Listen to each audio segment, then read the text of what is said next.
This is the Girl Chat International podcast.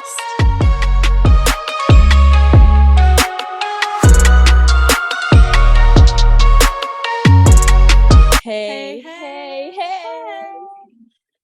Welcome to the Girl Chat International podcast, where we talk about modern day topics and aim to cultivate a safe and empowered community across the globe. We're really excited to be here today. I'm Aubrey, and this is my co-host. I'm Hersyn. And we're really excited to be here today. So, to start off with our favorite empowering cards, our question is, if you were fearless, what new things would you try? So Hersyn, would you like to go first? Okay, so if I was fearless, I would try. I would definitely do skydiving, because I feel like, I think it's something to do with the age. It's like when you're younger, you're all for all these dangerous acts, for all these fun acts. But I feel like the older you get, of the risk that comes with it. And you just, so I would try skydiving. Nice. How about you?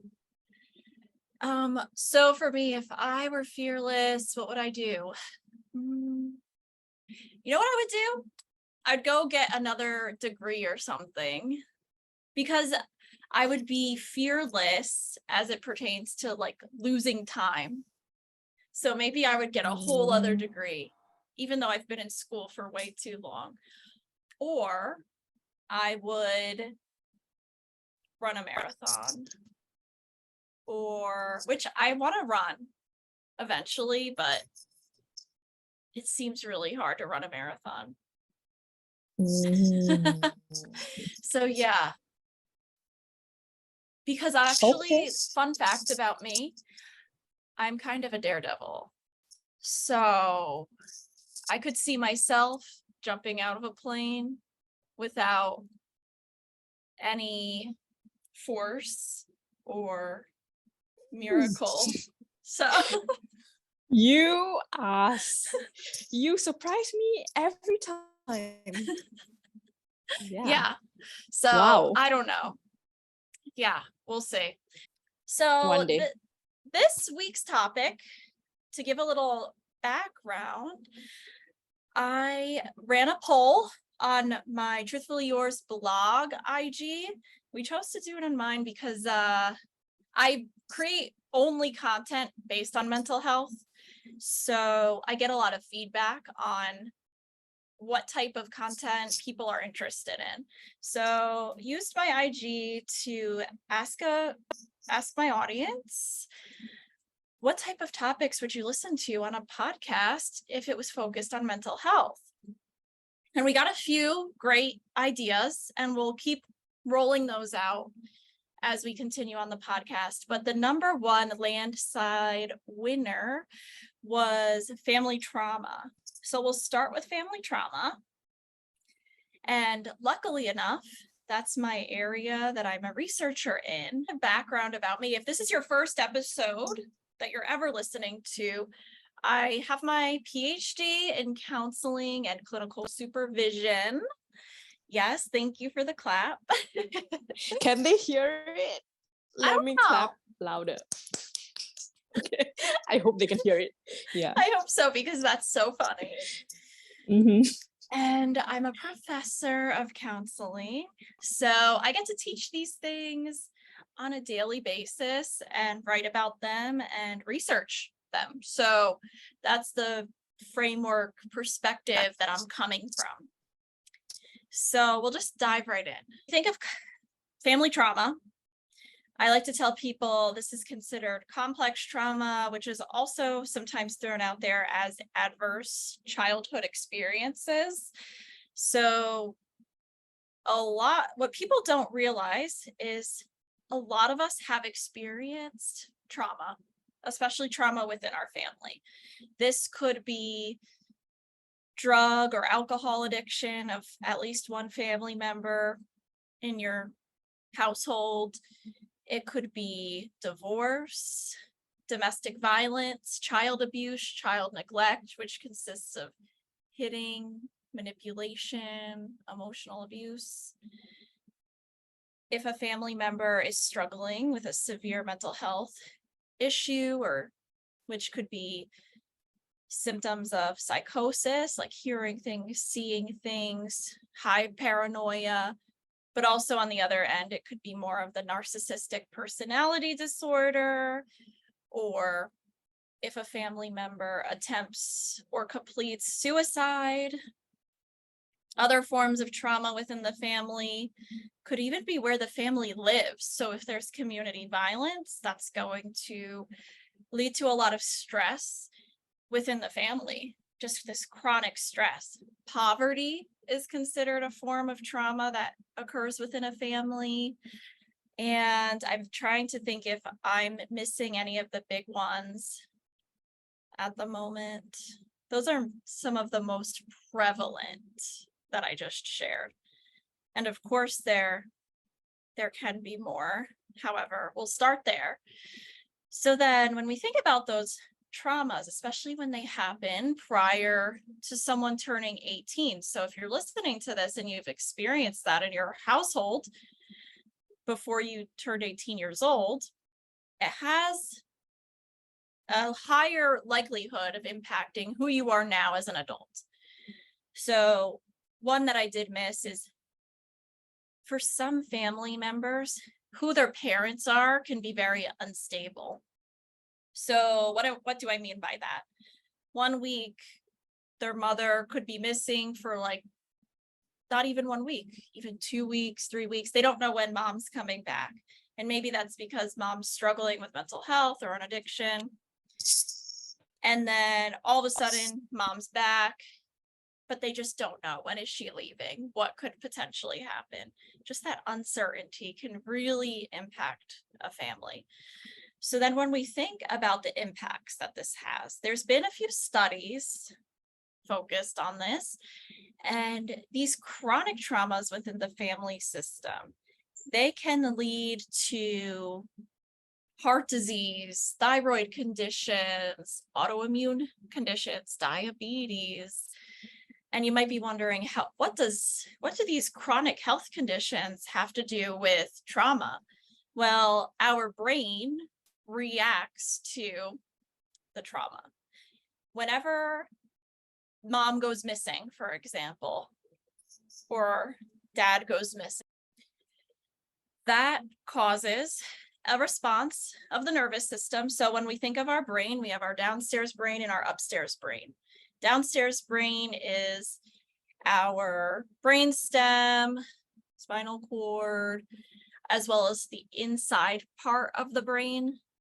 So we have our amygdala there, and that is our survival response, those parts of our brain. That's the fight, flight, freeze, and fawn portions of our brain.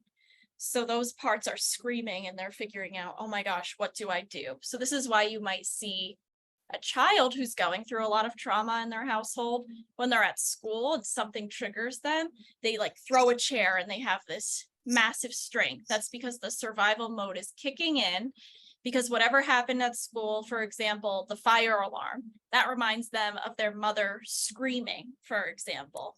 So they go into survival mode and they throw that chair. But something else to know about this survival mode is that our brain and our body also start to actually produce more of these stress hormones, one of them being cortisol. So if someone is constantly being triggered and they don't have stability within their home, they will release more cortisol than someone who's in a secure household where there is not trauma. And the chronic amount of this cortisol, it can actually impact our DNA.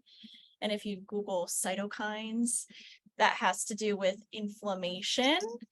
And I love that you're nodding your head, because we're on the same wavelength with the science. Because I've learned all this. Yeah. Yes. Yeah. Love it. Immunology. Yeah.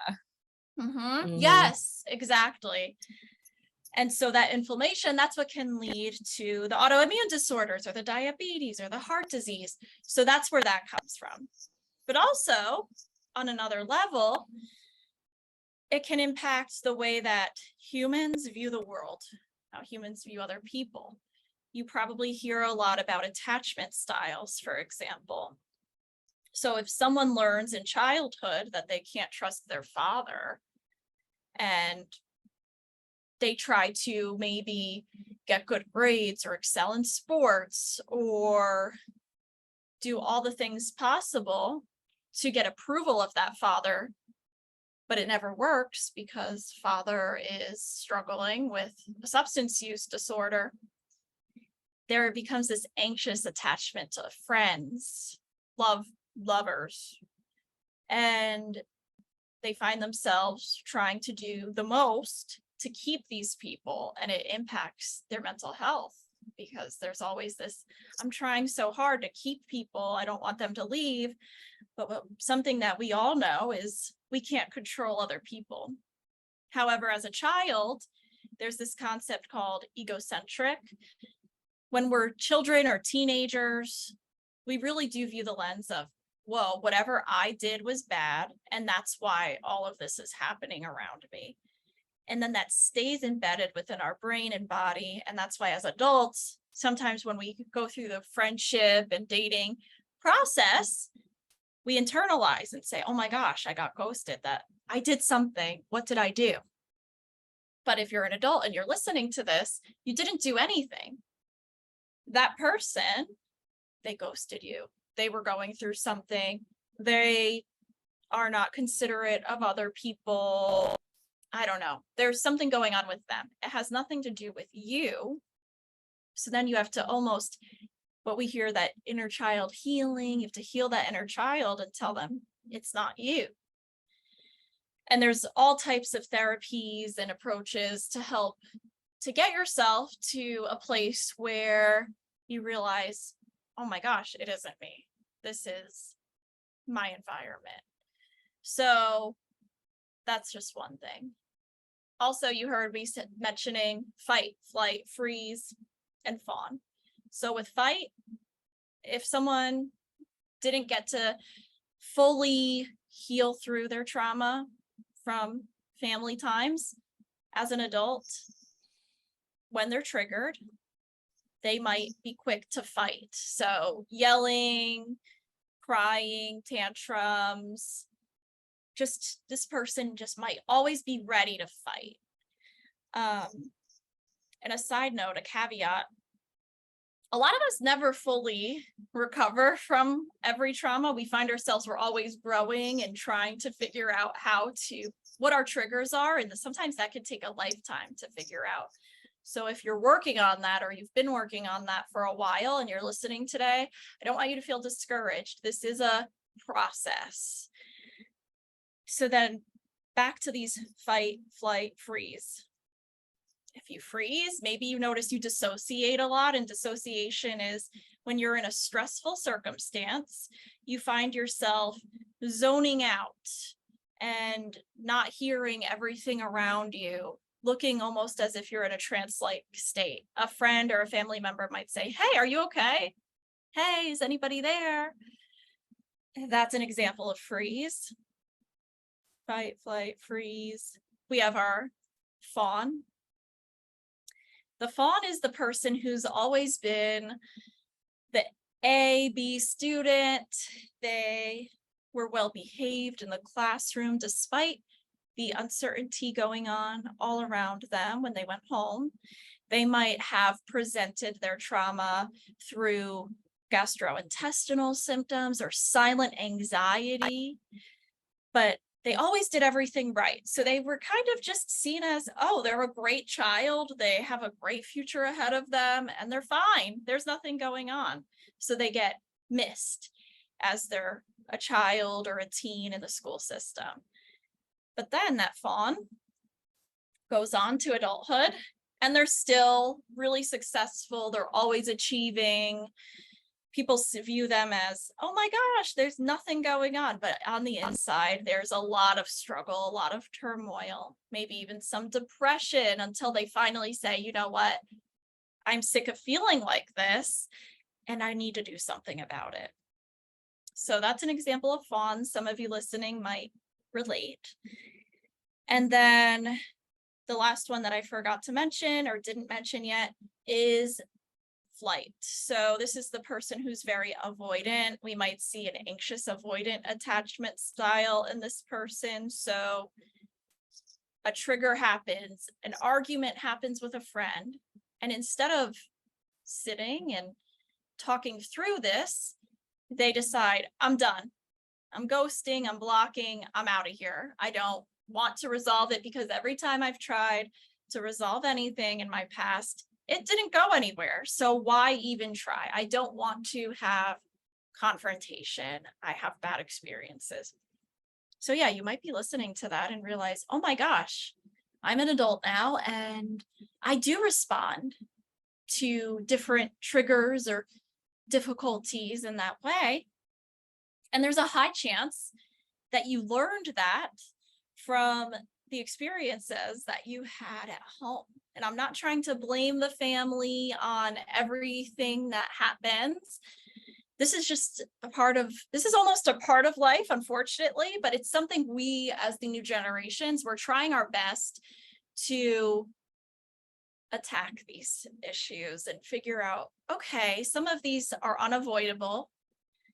We can't control everyone in our family and our future family, but how can we actually heal? How can we heal? How can we prevent our children from going super long without having healing? And a little tidbit before Hersyn and I talk, and then I have another little point after that.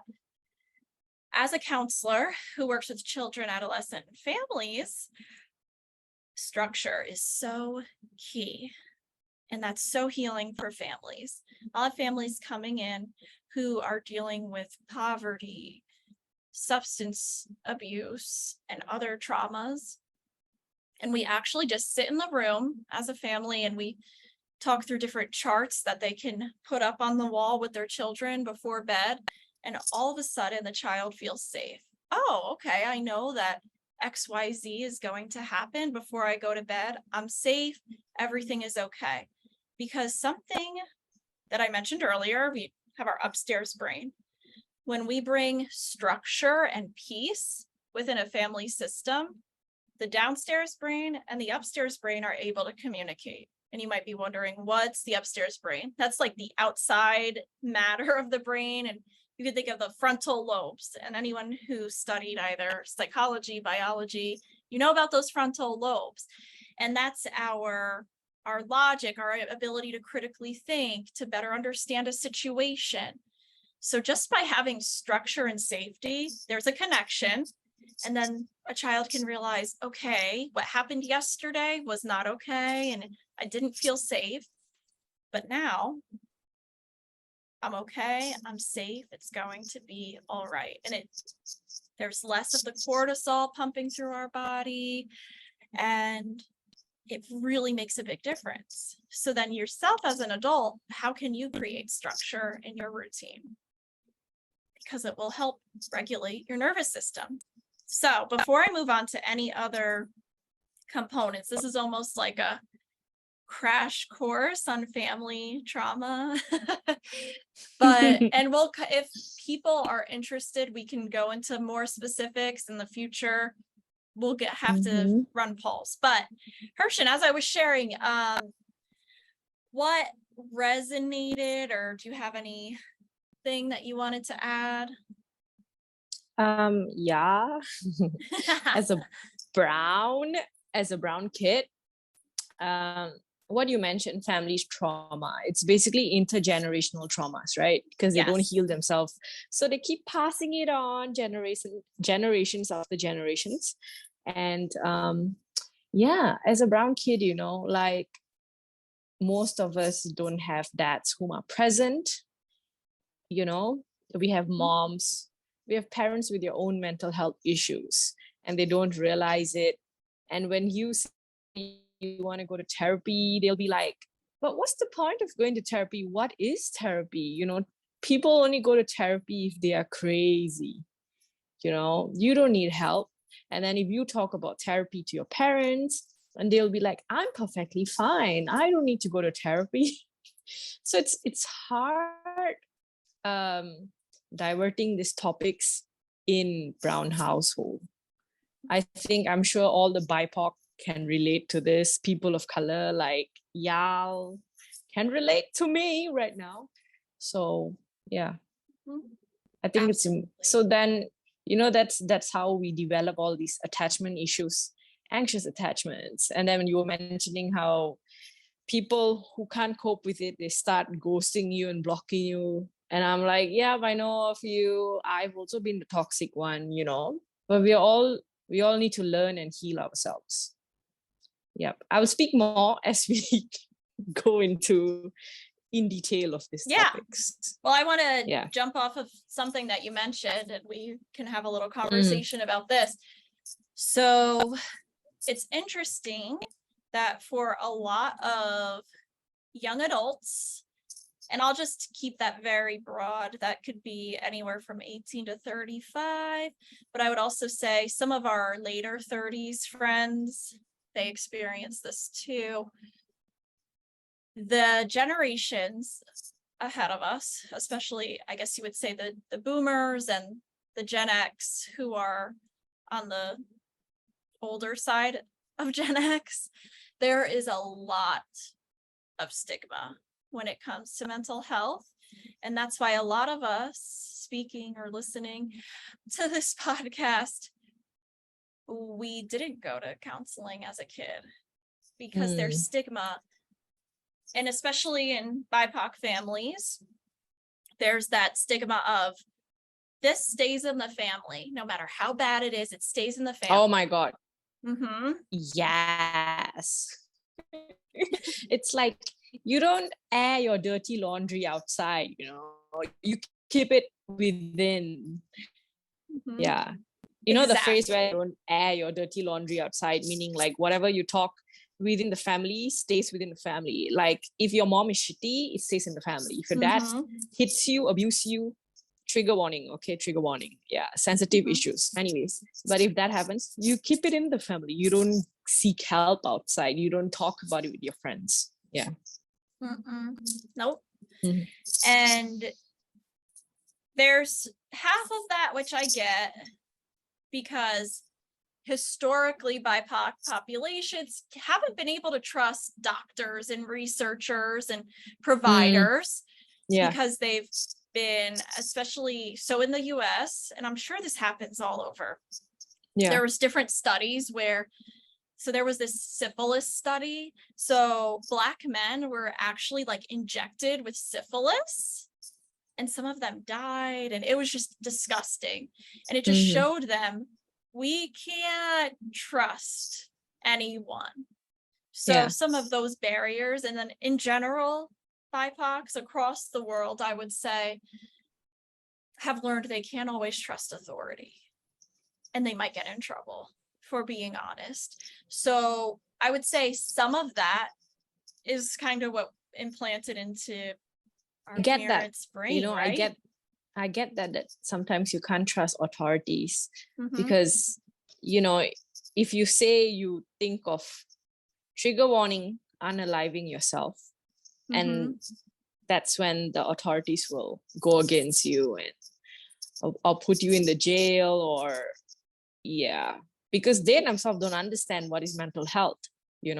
I think after the pandemic, mental health has become a very significant thing to be educated on around the world. But I think before the pandemic, people were like, what is mental health? Like, your physical health matters more, staying fit, but not knowing that there are many reasons why someone may not be fit, or like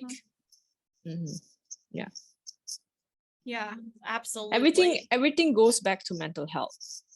It really does. It really does. There's that brain-body connection that is so prevalent. And that reminds me of when I went to Penn State, that's where I did my PhD.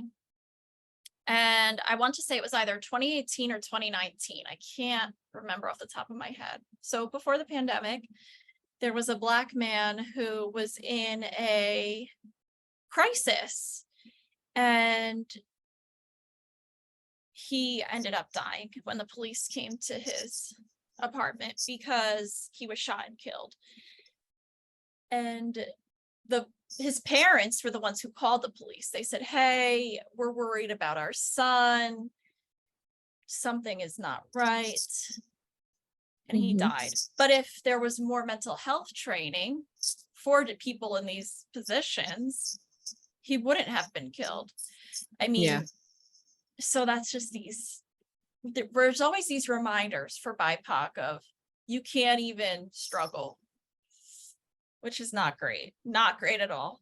But then on the other side, when we think of the different generations, so the older Gen X and the younger boomers, because those are who everybody's parents tend to be, that stigma, that cultural, societal stigma across the world of we don't talk about mental health, move on, get up, I struggled, you can struggle too.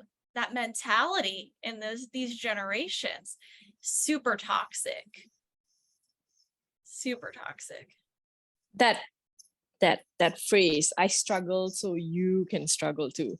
If I stayed in my job, just to gain money, you can stay in your job too. Don't leave the environment. You gotta stay, you gotta, rot in that. Because if you ever get married to a man someday, if it's my job to serve my husband, it's also your job to serve your man. Like, if I've kept my silence, it's also your job to keep your silence. Like, no, you shouldn't talk about it. Go ahead. Oh, I was just going to say, that's why when we think of that fawn, there are so many people who are young adults who probably resonate with that. You were taught to be seen and not heard, and to be the perfect child, and whatever your parents say, you do. So now, as an adult, you can't fight back with the elders, because if I, as your parent, I've kept silence and listened to my parents, although they were wrong, you should do the same. You should respect me the same. You shouldn't go against me. You should marry within the community. You should only be with people of our status, and all those toxic, what do you call that? Thoughts? Teachings? Yeah. Teaching sounds toxic good. Masculinity. Man can't cry. If I can't cry, you don't cry too, because we are men, But you know what? I'm just so happy that these days there are so many men changing for better, and they're crying. They're showing people that men's mental health matters too. Men can cry too. And absolutely. I'm just so happy. Like, change is coming. Change is already here. Absolutely. The fact that men are, they're starting to be a little bit more vulnerable, and they recognize that it's okay to have mental health struggles and go to therapy. I mean, that's huge. That's a huge jump. Think, so we have, as y'all have Hollywood, we have Bollywood. So it's all, a movie made for brown people from India, right? And I love how movies these days, so, back then, women were taught to serve men and not go against your parents and, keep silence. But nowadays they have movies about smashing the patriarchy, about, standing up for yourself, teaching men that you can cry too, your mental health matters. And I really love that, because if people, people learn from these movies. So if you can have more of such movies, I think we're really going to bring change. We're going to heal our entire generations and the future generations to come. Yeah. Absolutely. I love that. I love that even within Bollywood, there's change. That's huge. There is change. So I watched this movie called Rocky or Rani Ki Prem Kahani. And I was like, wow, change is here. And all the men in the cinema, I was like, these are all green flags, green flags, because they're watching this movie and they were clapping. And I was like, yes, like, Wow. yeah, change is here. I love But that. obviously, there's a lot of work to be done. But I'm just glad change is here. Absolutely. Great. So something else I wanted to add to this discussion is I was reading a book, and the author, I can't recommend the book because it had a lot of toxic things about therapy in it. So I don't want to recommend the book, but I do like what she mentioned about a result of past trauma within one's family. It's that we come out with either fear, obligation, or guilt. And that's not everybody, it's some of us. And maybe some of you heard, oh, fear, that was big for me, or obligation. But these are some of the outcomes. And I can agree with her to a certain extent. And guilt, I would also add shame, because if as a young one, you were seen and not heard, maybe you asked to go to counseling and that was rejected because of stigma and not airing out the family's dirty laundry to a third party, or being told, don't cry, you're a man. Things like that. That can bring guilt and shame. And I know for myself, I've dealt with my own shame issues of not wanting to take too much space in rooms and tiptoeing here and there and having to knock all that down and tell myself, stop walking around with that shame. Fear of people leaving you, fear of the shoe to drop and something really bad and awful to happen, because whatever happened in childhood was just that awful. And maybe there's been a pattern of losing people from death or other circumstances in one's life. And then obligation. So a lot of us feel obligated to talk to maybe a toxic family member who has narcissistic tendencies, or to make everybody happy, give your money to people in your family to make sure everybody's taken care of. There's a lot of obligation, and that can really bring anxiety to ourselves and make us think, oh my gosh, I have to be everywhere at once. I need to make sure everybody is emotionally, physically, mentally well. That's a lot of stress. And actually, this fear, obligation, and guilt, when we That's learn the that, thing. I mean, to touch on family trauma, right? Like you said, make sure everyone's taken care of, give money to everyone in the family. And then, the phrase where they always say, family comes first. So make sure you sacrifice for your family, then think of yourself. Yeah. So just wanted to put that phrase out there. It's a lot of pressure. That's so toxic to think about. Oh, family comes first. Although my sibling can be, or maybe my sibling can threaten to kill me, but no, family comes first. So I still gotta pay for my sibling and be there and still support them, because blood means blood. Yeah, even though you were like assaulted by them. That's terrible. And that can make someone live in a space of feeling unworthy. This person physically hurt me, but I have to take care of them. Wow. This person emotionally wrecked me, but I have to take care of them.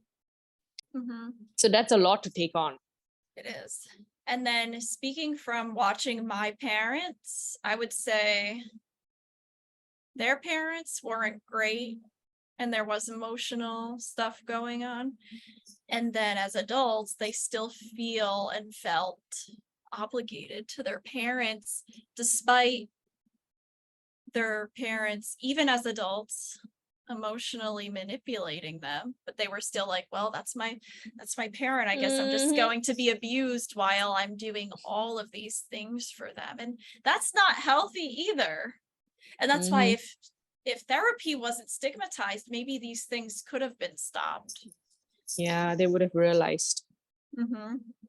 Yeah, or the family could have figured out what's going on And how can the family who's abusive learn to not be abusive anymore, get the right medication or whatever it is, yeah, to bring healing to the family, you know?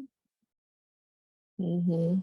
I think based on my observations, I think a lot of people that I know whom are parents, including my own parents, I think they have depression, you know? Mhm. Anxiety and depression is a huge thing Oh my gosh. in our community.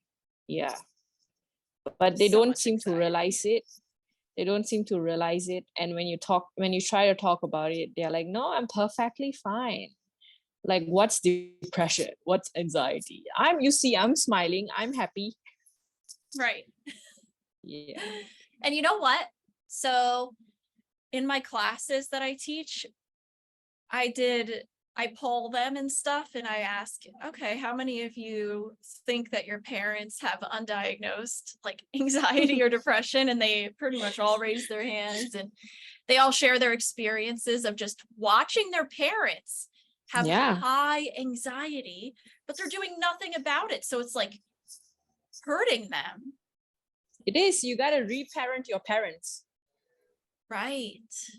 So it puts us in a new role of, oh my gosh, I want to make sure my parent doesn't hurt themselves because they have anxiety and it's impacting their heart or some other body part. Yes. And they need to like take it down a notch. So it gives us this parental anxiety for our parents almost. It's like the role reversal, the parentification as an adult. For a lot of us, if we really get stuck in the fear, obligation, and guilt, not only within our family, it can then spread to our friendships and then spread to romantic relationships.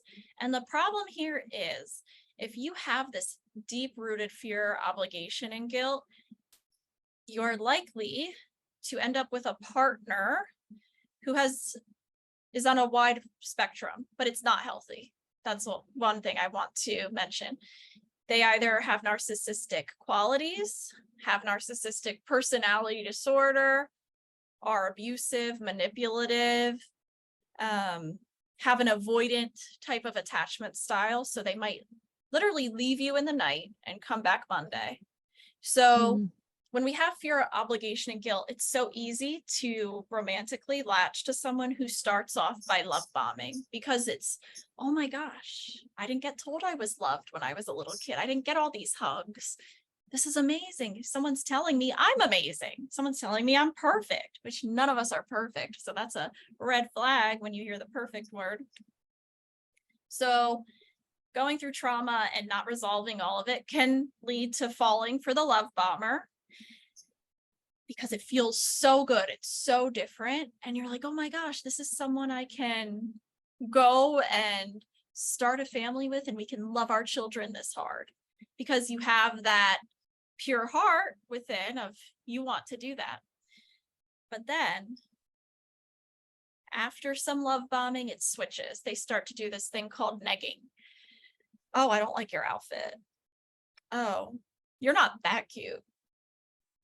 I don't like your voice. But then they try to make it a jokey thing, and then they'll love bomb you again. And so if we are so stuck to fear, obligation, and guilt, we'll fall into this, and it's not a healthy relationship. Meanwhile, if we are able to heal as humans, we can end up in a secure relationship where it starts off more on that friendship normal basis, not getting a creepy message or too fast, too soon. And it just grows into something that is secure, stable. You don't worry, you're not looking over your shoulder. True. I mean, we all see the cycle repeating where people we know end up in these kind of relationships where they don't know that they're being gaslighted or manipulated, being with someone with NPD. And yeah, so that's why it's important to talk about family trauma. And I think it's important for you to ask someone to get to know them, their family, the history, before actually being with someone. Because if they're not doing work to heal themselves, then, intergenerational trauma, right? So it carries in your genetics as well. So if you're doing all the healing and you're with someone who's not doing all that healing, or maybe he's doing, but then, okay, he's not doing all that healing. So then the cycle continues, right? Because it carries in your DNA. And yeah. Absolutely. I think that's why, they don't realize themselves, the trauma carry forward and they don't heal themselves. They are taught not to talk about mental health, to not go to therapy, to not believe in it. And then they be with someone else because they see it so normalized in their house where the mother tolerates abuse from the dad. So they're like, this is what I see. This is normal. So now I'm with someone who does the same to me. So, yeah. Yep. And there's a new wave too of partners who will go to therapy when the partner asks. But from what we know about narcissistic personality disorder or other personality disorders or other individuals with abusive characteristics, is they can be very, charming, or just get along with people really well. So they could be playing their therapist, and it might take a few sessions before the therapist can accurately diagnose them and say, hey, Yes. it sounds like you're being abused. So it's interesting how there's so many loopholes these days. Now you might be wondering, okay, what can I do? Let's start small. Recognize that, oh my gosh, I'm resonating with things that are being shared in this podcast. Journal, write it down. What are you resonating with? What are your symptoms when certain triggers happen? What are your triggers? Just by noting what they are, you're starting your trajectory to healing just by having that there. Now you're aware. Help yourself find a balanced schedule. Just plan your week and get some type of just routine going. Even if it's not minute by minute, hour by hour routine, some type of routine is going to help balance out your nervous system and get you more regulated. Mindfulness is huge. I know some people push back on mindfulness, but it is so healing. If you type in UCLA mindfulness, it's a free website out of the University of California, Los Angeles, and they have in all different languages, different mindfulness scripts and audio recordings, which is really awesome. Also, if you're able, seek either counseling or coaching. Coaching is nice because you can receive it. So say if you were in Malaysia, you could have a coach in the USA, or if you're in Australia, you can have a coach who's in England or something. So, and it's also a little bit more of an introduction to counseling because you're not going as deep. It's more of this mentorship, cheerleader type of relationship, getting you to a point to find your healing. And then if you can, counseling is a great option, especially if the therapist is a trauma-informed practitioner, they're trained in trauma. They might even use EMDR, which is a really cool approach. Maybe one day we can have an EMDR therapist on the call to talk about it because it's mind-blowing. It's a neurobiological approach to counseling. They can read books like self-help books, because then there are some examples in there, right? Like books like Set Boundaries, Find Peace by Nedra Tawwab. She's a therapist, and she gives examples, so then people can realize that, oh, this actually happens in my family too. So I have a narcissistic parent, or I'm being gaslighted. So I think if you think that you don't want to start therapy first, then maybe you can start by just buying these books and just reading it, or watching YouTube videos. There are so many therapists now also on YouTube videos, and or you can even watch movies that are so, towards progression these days. And that's how you'll know, like, oh, they shouldn't be normalized, Yeah. Make sure that whoever's book you're reading, if it's on mental health, that it is somebody who's in the profession. So yes, very important. and TikTok and Instagram, because there's so many people who are claiming to be professionals. And they're not, and then they're giving false information, which could be a really interesting podcast topic. But the book that I've been reading, it's called Escaping Toxic Guilt.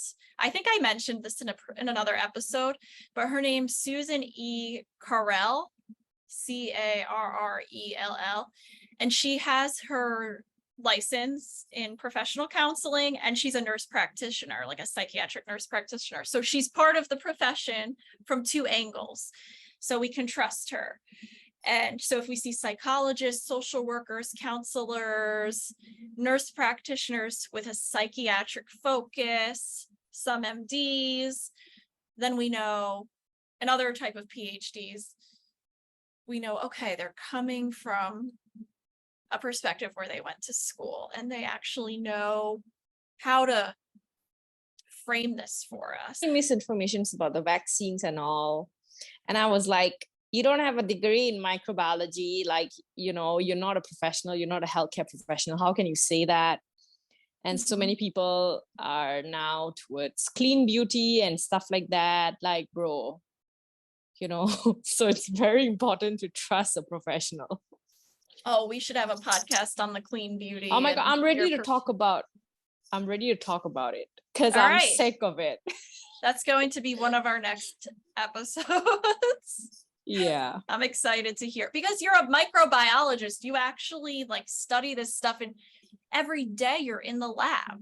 Come on. Every day.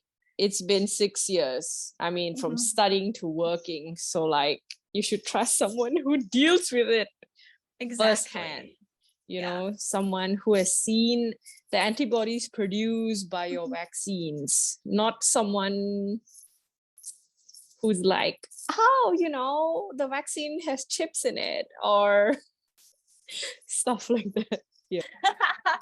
I like the tips that we gave. And I think that's a good starting point. Some of the other topics that came up were PTSD and anxiety. So that's going to really help us to come back to this. Oh, yes, and depression. So we'll definitely come back to this as we continue to dive into mental health and wellness. The affirmation that we're going to end with today is,